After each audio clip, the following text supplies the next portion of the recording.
College اور universities کے ایسے ماحول میں اس کی کوئی گرل فرینڈ نہیں ہے، کوئی لڑکی ایسی دوست نہیں ہے، کوئی لف شف کا معاملہ نہیں ہے، یہ اللہ کا ولی نہیں ہے تو اور کون ہے؟ ایسی خواتین، ایسی عورت جو اس معاملے میں نہیں ہے وہ اللہ کی ولیہ نہیں ہے تو اور کون ہے؟ جیسا کہ اللہ نے کہا ولی ہونے کے لیے کیا ضروری ہے؟ اللہ ان اولیاء اللہ لا خوف علیہم ولا هم یحزنون، اللہ کے ولی وہ ہیں جو قیامت کے دن کوئی خوف نہیں، کوئی غم نہیں۔ الذین آمنوا وکانوا یتقون، دو کنڈیشن، دو شرائط، پہلا ایمان ہونا چاہیے، دوسرا متقی تقوی ہونا چاہیے۔ یہ دو چیزیں اگر کسی انسان کے اندر ہے، کسی نوجوان کے اندر ہے، خواہ وہ لڑکا ہو یا لڑکی ہو، فرمایا وہ اللہ کا ولی ہے۔ اور زندہ جاوید ہر انسان آج کوشش کر کے اللہ کا ولی بن سکتا ہے، کوئی یہ چیز نہیں ہے، لیکن کیا ہے؟ تھوڑی تکلیف ہوگی، مصیبت ہوگی، انسان کے لیے بہت مشکل کام ہے کہ راستے سے آدمی گزر رہا ہو، سامنے سے کوئی لڑکی گزر رہی ہو تو آدمی اپنی نگاہوں کو جھکا کر کے واپس نگاہ جھکا کر کے گزر جائے، وہ اپنی آنکھوں کو لڑکی کی آنکھ میں نہ دیکھے، چہرے پہ نہ دیکھے، یہ کوئی کم کٹھن کام نہیں ہے، یہ کوئی کم مشکل کام نہیں ہے ایک نوجوان کے لیے، ایک یوتھ کے لیے، یہ ہاتھ پہ انگائے رکھنے کے برابر مترادف ہے۔ اور پیارے نبی صلی اللہ علیہ وسلم نے اسی طرف اشارہ کیا ہے کہ ایک ایسا وقت آئے گا کہ ہر طرف فتنہ، آدمی آنکھ کھولے تو فتنہ، نماز پڑھنے مسجد میں جائے تو راستے میں فتنہ، گھر میں فتنہ، ہاتھ میں، ہر کسی کے ہاتھ میں موبائل میں اگر کوئی دین اسلام کا کوئی چیز بھی اگر اسپیچ سننا چاہتا ہے، اس سے پہلے آپ کو 15 سیکنڈ کا ایڈ آئے گا، اس میں میوزک ہوں گی، کوئی لڑکیاں ہوں گی، 15 سیکنڈ دیکھیے، 5 سیکنڈ دیکھیے، اس کے بعد آپ کو اسکپ کا آپشن آتا ہے، کہیں کہ آپ کو اسکپ کا آپشن نہیں آئے گا، پورا 30 سیکنڈ تک آپ دیکھیے ایڈ۔ اب یہ تمام چیزیں کیا ہے؟ گھر کے بچے بھی سنتے ہیں۔ پہلے کا ماحول ڈر والا تھا، گھر میں موبائل میں کوئی فون آیا، کوئی میوزک ہو گئی، گھر والے چوکنا ہو جاتے، کہاں سے یہ میوزک آئی، کہاں سے یہ آیا؟ گھر کے جو گارجین حضرات ہوتے تھے، بوڑھے، وہ ڈانٹتے تھے، لیکن آج ان کے ہاتھ میں بھی یہ موبائل ہے، ان کو بھی اس بات کا علم ہو گیا ہے کہ اگر ہاتھ میں موبائل ہے تو وہ میوزک سے خالی نہیں ہے۔ ایسے پرفتن دور میں اگر آدمی بچ بچا کر کے چلے تو یہ بہت بڑی بات ہے۔ اور واقعی بسم اللہ الرحمن الرحیم، الحمدللہ رب العالمین وبہ نستعین وصلی اللہ علی نبینا محمد وعلی آلہ وصحبہ اجمعین۔ اعوذ باللہ من الشیطان الرجیم، بسم اللہ الرحمن الرحیم، والعصر ان الانسان لفی خسر الا الذین آمنوا وعملوا الصالحات وتواصوا بالحق وتواصوا بالصبر۔ رب اشرح لي صدری ویسر لي امری واحلل عقدۃ من لسانی یفقهوا قولی۔ سبحانک لا علم لنا الا ما علمتنا انک انت العلیم الحکیم۔ سب سے پہلے اللہ تعالیٰ کا ہم شکریہ ادا کرتے ہیں کہ رب العالمین کے فضل و کرم سے یہ پروگرام منعقد ہوا، اور اللہ کی توفیق سے ہم لوگ یہاں اکٹھا ہوئے، مل بیٹھے ہیں۔ اللہ تعالیٰ اس پروگرام کو آرگنائز کرنے والے اور اس پروگرام میں جو قدم سخنے ہر اعتبار سے جو بھی محنت کیے ہیں اور جو اپنی جگہ کو دیے، جو اپنے وقت لگائے، تمام لوگوں کے لیے ہم اللہ رب العالمین سے دعا کرتے ہیں کہ اللہ تعالیٰ ان تمام لوگوں کو دنیا و آخرت میں اس کا بہترین بدلہ عطا فرمائے۔ جزاکم اللہ خیرا واحسن الجزاء۔ جیسا کہ یہ پروگرام رکھا گیا تھا دعویٰ سیشن کے اعتبار سے کہ متعلق کہ ایک شخص یا ایک نوجوان جب وہ اسلام کو پریکٹس کرتا ہے یا اس پر عمل کرتا ہے، اور اس کی کوشش یہ ہوتی ہے کہ ہم ایک مسلمان ہوں تو پکے سچے مسلمان ہوں، وہ مسلمان ہوں کہ جو اسلام کا ریکوائرمنٹ ہے، اسلام جو چیز چاہتی ہے ویسا مسلمان، صرف اور صرف نام والا مسلمان نہ ہو۔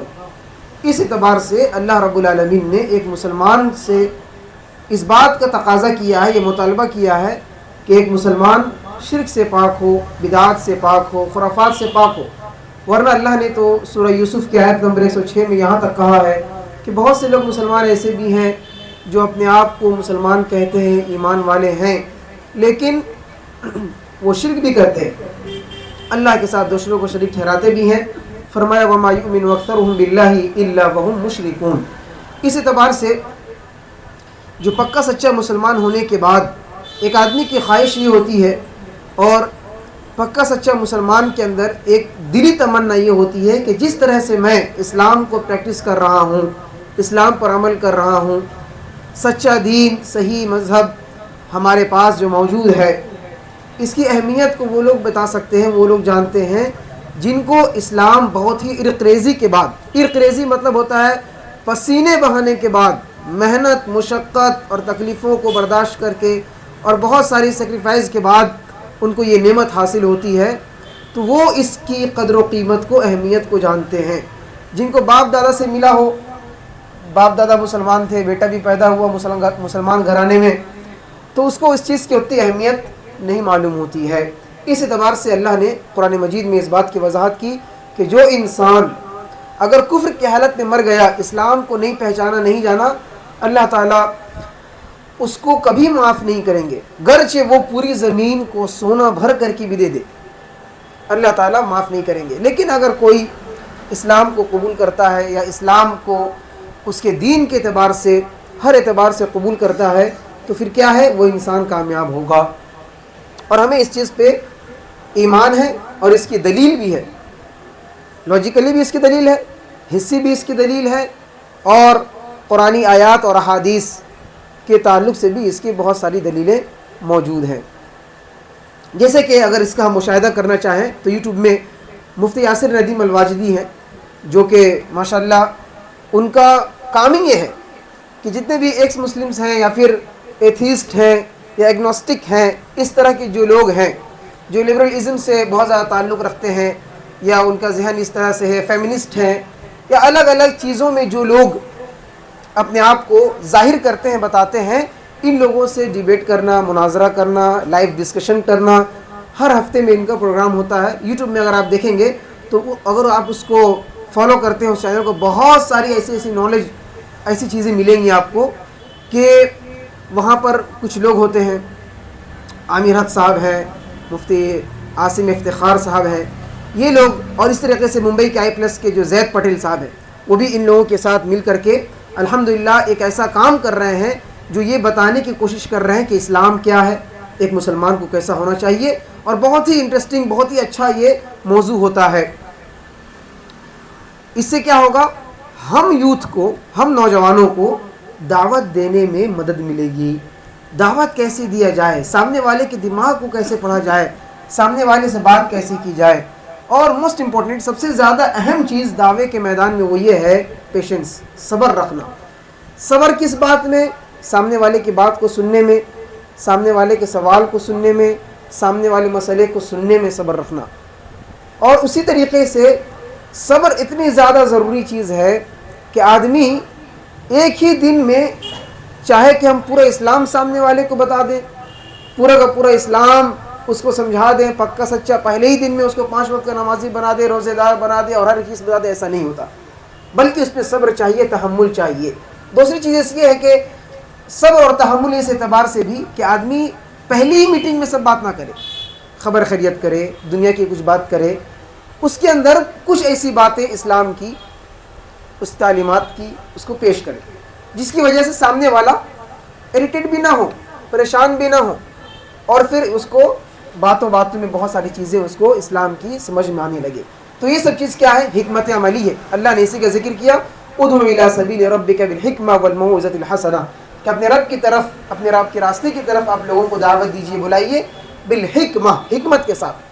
اب حکمت کے تعلق سے بہت ساری ایسی چیزیں ہیں کہ پہلے انسان کو، دعوت دینے والوں کو خود علم حاصل کرنے کی ضرورت ہے۔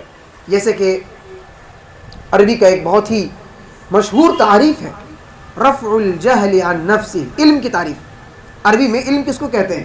علم کا معنی کیا ہے؟ رفع الجہل عن نفسہ ثم رفع غیرہ، کہ سب سے پہلے اپنے اوپر سے جہالت کو دور کیا جائے، یعنی خود آدمی پہلے جہالت کی دنیا سے باہر نکلے علم حاصل کر کے،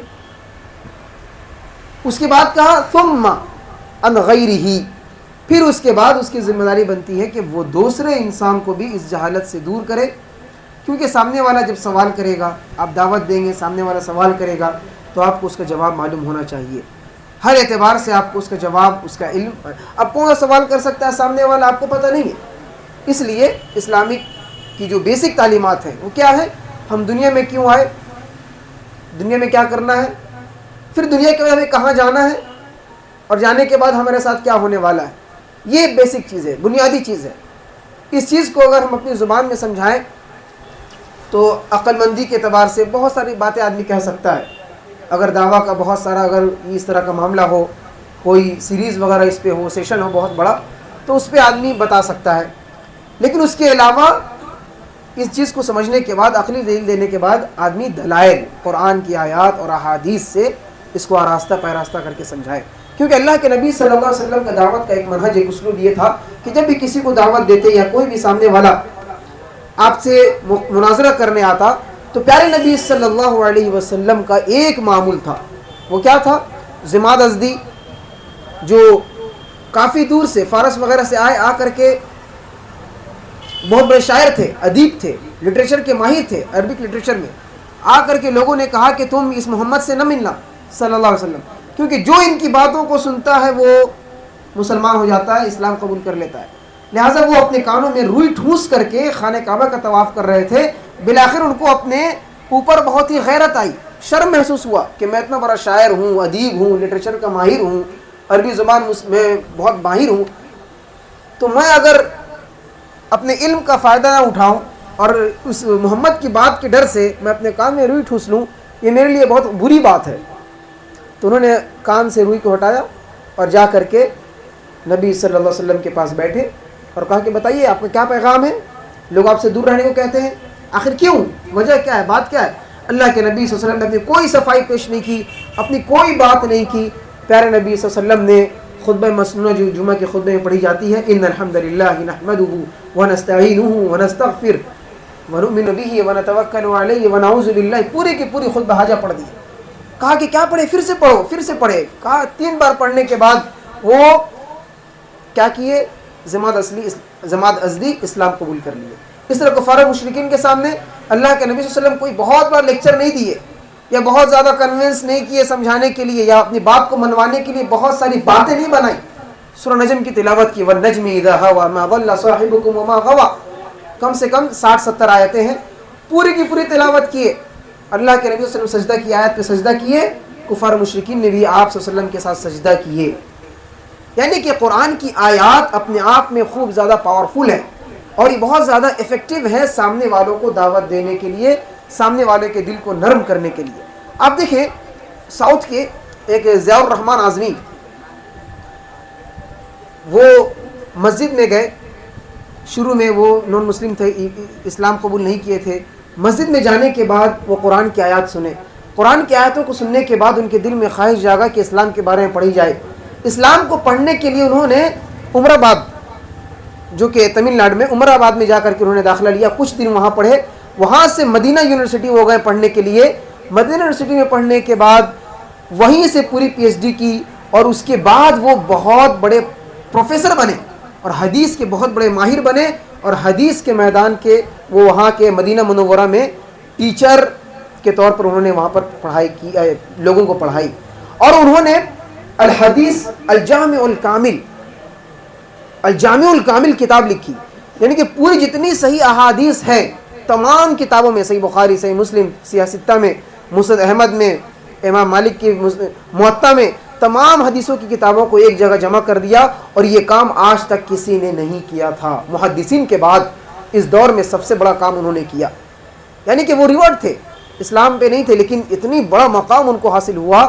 اگر آپ ان کو یوٹیوب میں اگر سننا چاہیں, عربک میں, اردو میں, ان کے بہت سارے ایسے لیکچر ہیں جو یہ بتاتے ہیں کہ ایک دعوت دینے والا, ایک طالب علم دوسرے کو دعوت دے تو اس کا منہج کیا ہونا چاہیے, طریقہ کیا ہونا چاہیے.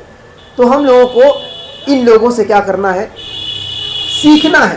سیکھنے کے بعد ہمیں اور آپ کو اس بارے میں کیا کرنا ہے, آگے بڑھنا ہے. اسی طریقے سے جو میں نے بات کہی کہ آدمی قرآن کی آیات پڑھ کر کے اس کا ترجمہ کر کے لوگوں کے سامنے بیان کر, یہ بہت زیادہ اثر انداز ہوتا ہے. یو پی کے ایسے پرفتن ماحول میں, حالات میں 2019 کے موقع پر عمر آباد سے ایک ٹیم آئی تھی. ان کا کام یہ تھا عمر آباد میں اور پورے ہندوستان میں وہ لوگ گھوم کر کے ہر مدارس میں لوگوں کو یہ بتانا, طالب علموں کو یہ بتانا کہ دعوت کا کام کس طرح کیا جائے. بنارس کے ریلوے اسٹیشن پر, مئو کے ریلوے اسٹیشن پر, یو پی کے بہت ایسے ریلوے اسٹیشن پر ہم لوگوں کو لے جایا گیا گردش کے لیے اور یہ دعوت دینے کے لیے، تبلیغ کے لیے، اور ہمارا کام یہ تھا کہ ہم صرف اور صرف نان مسلم کو پکڑیں گے، ان سے ہم صرف بات کریں گے، امن کی بات کریں گے، پیغام کی. اور لوگ سننے والے سنتے بھی تھے، کسی طرح کا کوئی معاملہ، کوئی کشیدگی نہیں ہوئی. سننے والے سنے اور لوگ انتظار میں ہیں. اس طرح کے بہت سے ایسے لوگ ہیں جو حق کے پیاسے ہیں، جن کو صحیح دین چاہیے. بہت سے لوگ اپنے سیٹسفیکشن کے لیے، اطمینان حاصل کرنے کے لیے، کوئی کتے پال کر اس کو گھماتا ہے، کوئی کہیں جا کر کے گھومتا ہے کہ کہیں سے اس کو اطمینان مل جائے، سکون مل جائے. لیکن اگر ایسے لوگوں کو قرآن کی آیات پڑھ کر سنائی جاتی ہیں، دل کے اندر ان کے نرمی آتی ہے. محمد حجاب یو ایس اے میں جو ہے کہ بہت بڑے، ماشاءاللہ یو ایس میں بہت بڑے داعی ہیں. ان کا جو طریقہ ہے، اسی طریقے سے آپ فاروق عبداللہ ہیں. آپ ان لوگ جو ہے کہ ان کا کام ہی یہ ہے کہ صرف انگلش لینگویج میں، انگلش میں ایتھیسٹ لوگوں سے مناظرہ کرنا، بات چیت کرنا. اسٹریٹ دعویٰ بنگلور میں 1 سال تھا 2020 میں، وہاں بھی میں شیخ معراج ربانی حفظہ اللہ، انہوں نے ہم لوگوں کو لوگوں کے حوالے کیا، کہا کہ آپ لوگوں کی ذمہ داری یہ ہے کہ آپ اسٹریٹ دعویٰ کریں گے. تو بہت سے ایسے لوگ تھے جو انگلش میں، کنڑ میں، تمل میں، ملیالم میں اسٹریٹ دعویٰ کرتے تھے. پھر ڈسٹریبیوشن آف دا قرآن کریم کو پھر ڈسٹریبیوٹ کرتے تھے. اور ہمارا کام یہ تھا کہ ہم لوگ وہاں جا کر کے صرف اور صرف دیکھیں، انالیسس کریں کس طرح دعوت دی جا رہی ہے، کس طرح کی بات کی جا رہی ہے. اس لیے شروع سے دعوت دینے کے میدان میں مدارس کے اندر بھی انگلش سبجیکٹ کو رکھا گیا، صرف اس مد نظر کو دیکھتے ہوئے کہ ہمیں بھی دین کے ناحیے سے لوگوں میں، دنیا میں کام کرنا ہے، اس کے لیے لینگویج کا آنا بہت زیادہ ضروری ہے. تو اس اعتبار سے ہم لوگوں کو لینگویج سیکھنا ضروری ہے. انگلش جانتے ہیں الحمدللہ، لیکن ساتھ میں بیسک بنیادی عربک زبان، جس کے ذریعے سے ہم قرآن کریم کی موٹی موٹی بات کو سمجھ سکیں. قرآن کریم کے الفاظ کو جب سامنے والے کے سامنے ہم بیان کریں تو وہ اثر انداز ہو کہ ہاں یہ قرآن پڑھ کر کے سنا رہا ہے. تو یہ بہت زیادہ فرق پڑتا ہے اس سے. آخری بات کہہ کے میں بات ختم کروں.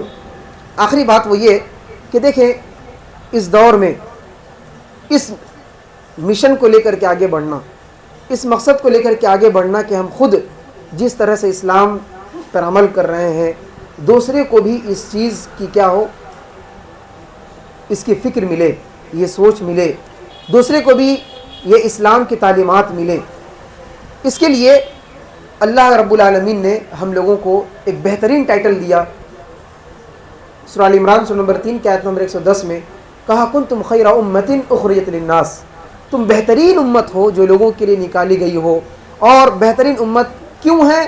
آگے ریزن اللہ نے بتایا تھا، امرون بالمعروف، تم معروف کے کام کا حکم دیتے ہو، بھلائی کے کاموں کا حکم دیتے ہو، وتنہون عن المنکر، اور برے کاموں سے روکتے ہو. برے کام سے مطلب شرک سے لے کر کے آپسی گھرانے جو تعلقات ہوتے ہیں، حسد، بغض، عداوت، چھوٹی موٹی گالی، ان تمام چیزوں تک جتنے بھی منکرات ہیں، آپ اس سے خود کو روکیں اور دوسروں کو اس سے روکنے کی تلقین کریں. اس کام کی وجہ سے اللہ نے کہا کہ تم بہترین امت ہو، اور اگر یہ کام نہیں ہے تو ہم بہترین امت نہیں ہے. تو اس اعتبار سے ہم میں سے ہر ایک شخص رسپانسبل ہے، ذمہ دار ہے اس بات کا، جیسا کہ اللہ کے نبی صلی اللہ علیہ وسلم نے فرمایا بلغوا عنی ولو آیہ، کہ اگر ایک آیت بھی تم کو معلوم ہے تو اس کو من وان، اس کو آدمی دوسروں تک پہنچائے. پہنچانے کا یہ مطلب نہیں ہے کہ آدمی کھڑے ہو کر کے 1 گھنٹہ اسپیچ دے تبھی ہم پہنچائیں گے. آپ اپنے گھر میں ہیں، اذان ہوئی، آپ نماز پڑھنے کے لیے کھڑے ہو گئے، نماز پڑھنے کے لیے مسجد جا رہے ہیں، یہ عمل آپ کا دعویٰ ہے. آپ اسکول میں ہیں، بہت سارے ایسے وقت ہو گئے، آپ روزے سے ہیں، افطار کا وقت ہوا، یا ایسے آفس میں ہیں آپ، وہاں پر نماز کا وقت ہوا، آپ کاموں کو چھوڑ کر کے نماز کے لیے وقت نکالیں، یہ آپ کا عمل، یہ ایک دعویٰ ہے. دعویٰ صرف زبان سے نہیں ہوتا ہے، دعوت اللہ، کہ آدمی زبان سے نصیحت کرے، سمجھائے، دلیل دے، نہیں. آپ جو عمل کر رہے ہیں، یہ آپ کا عمل، یہ خود دوسروں کو کیا کرتا ہے، ایک میسج دیتا ہے، ایک پیغام دیتا ہے کہ آخر اس کے پاس ہے کیا، آخر یہ ایسا کیوں کرتا ہے. یہ تو پہلے بہت گالی گلوچ دینے والا تھا، ابھی ایسا اس کا رویہ کیوں چینج ہو گیا، پہلے یہ بد اخلاق تھا، ابھی اتنا اخلاق کہاں سے آیا. تو یہ سب چیز دوست احباب لوگ جب دیکھتے ہیں تو ان کے اندر بھی کیا ہوتی ہے، اس طرح کا ایک جذبہ پیدا ہوتا ہے اور وہ دین کی طرف آتے ہیں۔ ایک حدیث بیان کر کے بات ختم کروں۔ پیارے نبی صلی اللہ علیہ وسلم نے فرمایا، یاتی علی الناس زمان، ایک وقت آئے گا میری امت پر قیامت سے پہلے پہلے، کہا کہ الصابر، اس زمانے میں علم صبر کرنا، اس زمانے پہ نیک کاموں پر جمے رہنا، ثابت قدم کرنا، الصابر فیہ مالا دینہ، دین کے اوپر مضبوطی سے جمنا، استقامت اختیار کرنا، کالقابض علی الجمر، وہ اس طرح ہے گویا کہ ایک انسان اپنے ہاتھ میں آگ کا انگارہ لیا ہو۔ ایک آدمی اپنے ہاتھ میں کوئی گرم دودھ کی پیالی نہیں لے سکتا، ڈائریکٹ ایک سیکنڈ نہیں لے سکتا، ہانڈی چڑھی ہو، اس پہ دودھ گرم ہو رہا ہو، آدمی اگر ہاتھ سے بغیر چمٹے کے، بغیر کپڑے کے اگر اس کو اتارتا ہے تو ایک سیکنڈ کے لیے اس کو ہاتھ میں لینا گوارا نہیں کرتا، ہاتھ جل جائے گا، اس کے اندر کتنی پھوڑی پھنسی بیماریاں ہو جائیں گی، تکلیف ہوگا۔ پیارے نبی صلی اللہ علیہ وسلم نے فرمایا کہ مشکل ترین حالات میں، کہ جب سب لوگ دین سے دور ہوں، اللہ بولنے والے لوگ نہ ہوں، صحیح دین پر نہ ہوں، ایسے موقع پر ایک انسان، ایک شخص دین کو پریکٹس کرتا ہو، دین پر عمل کرنے والا ہو، یہ اللہ کا ولی نہیں ہے تو اور کیا ہے۔ کالج اور یونیورسٹیز کے ایسے ماحول میں اس کی کوئی گرل فرینڈ نہیں ہے، کوئی لڑکی ایسی دوست نہیں ہے، کوئی لف شف کا معاملہ نہیں ہے، یہ اللہ کا ولی نہیں ہے تو اور کون ہے؟ ایسی خواتین، ایسی عورت جو اس معاملے میں نہیں ہے، وہ اللہ کی ولیہ نہیں ہے تو اور کون ہے؟ جیسا کہ اللہ نے کہا ولی ہونے کے لیے کیا ضروری ہے، اللہ ان اولیاء اللہ لا خوف علیہم ولا هم يحزنون، اللہ کے ولی وہ ہیں جو قیامت کے دن کوئی خوف نہیں، کوئی غم نہیں۔ الذین آمنوا وکانوا یتقون، دو کنڈیشن، دو شرائط، پہلا ایمان ہونا چاہیے، دوسرا متقی تقوی ہونا چاہیے۔ یہ دو چیزیں اگر کسی انسان کے اندر ہے، کسی نوجوان کے اندر ہے، خواہ وہ لڑکا ہو یا لڑکی ہو، فرمایا وہ اللہ کا ولی ہے۔ اور زندہ جاوید ہر انسان آج کوشش کر کے اللہ کا ولی بن سکتا ہے، کوئی یہ چیز نہیں ہے، لیکن کیا ہے، تھوڑی تکلیف ہوگی، مصیبت ہوگی، انسان کے لیے بہت مشکل کام ہے کہ راستے سے آدمی گزر رہا ہو، سامنے سے کوئی لڑکی گزر رہی ہو تو آدمی اپنی نگاہوں کو جھکا کر کے واپس نگاہ جھکا کر کے گزر جائے، وہ اپنی آنکھوں کو لڑکی کی آنکھ میں نہ دیکھے، چہرے پہ نہ دیکھے، یہ کوئی کم کٹھن کام نہیں ہے، یہ کوئی کم مشکل کام نہیں ہے ایک نوجوان کے لیے، ایک یوتھ کے لیے، یہ ہاتھ پہ انگائے رکھنے کے برابر مترادف ہے۔ اور پیارے نبی صلی اللہ علیہ وسلم نے اسی طرف اشارہ کیا ہے کہ ایک ایسا وقت آئے گا کہ ہر طرف فتنہ، آدمی آنکھ کھولے تو فتنہ، نماز پڑھنے مسجد میں جائے تو راستے میں فتنہ، گھر میں فتنہ، ہاتھ میں، ہر کسی کے ہاتھ میں موبائل میں اگر کوئی دین اسلام کا کوئی چیز بھی اگر اسپیچ سننا چاہتا ہے، اس سے پہلے آپ کو 15 سیکنڈ کا ایڈ آئے گا، اس میں میوزک ہوں گی، کوئی لڑکیاں ہوں گی، 15 سیکنڈ دیکھیے، 5 سیکنڈ دیکھیے، اس کے بعد آپ کو اسکپ کا آپشن آتا ہے، کہیں کہ آپ کو اسکپ کا آپشن نہیں آئے گا، پورا 30 سیکنڈ تک آپ دیکھیے ایڈ۔ اب یہ تمام چیزیں کیا ہے، گھر کے بچے بھی سنتے ہیں۔ پہلے کا ماحول ڈر والا تھا، گھر میں موبائل میں کوئی فون آ گیا، کوئی میوزک ہو گئی، گھر والے چوکنا ہو جاتے، کہاں سے یہ میوزک آئی، کہاں سے یہ آیا۔ گھر کے جو گارجین حضرات ہوتے تھے، بوڑھے، وہ ڈانٹتے تھے، لیکن آج ان کے ہاتھ میں بھی یہ موبائل ہے، ان کو بھی اس بات کا علم ہو گیا ہے کہ اگر ہاتھ میں موبائل ہے تو وہ میوزک سے خالی نہیں ہے۔ ایسے پرفتن دور میں اگر آدمی بچا کر کے چلے تو یہ بہت بڑی بات ہے، اور واقعی وہ اللہ کا ولی ہے۔ اور ہمیں دعا کرنا چاہیے کہ ہم لوگ اللہ تعالیٰ ایسا نوجوان، ایسا اللہ کا ولی ہم لوگوں کو بنائے، اور صحیح کتاب و سنت کی روشنی میں ہمیں زندگی گزارنے کی توفیق عطا فرمائے۔ آمین۔ اقول قولی ھذا واستغفر اللہ لی ولکم، والسلام علیکم ورحمۃ اللہ وبرکاتہ۔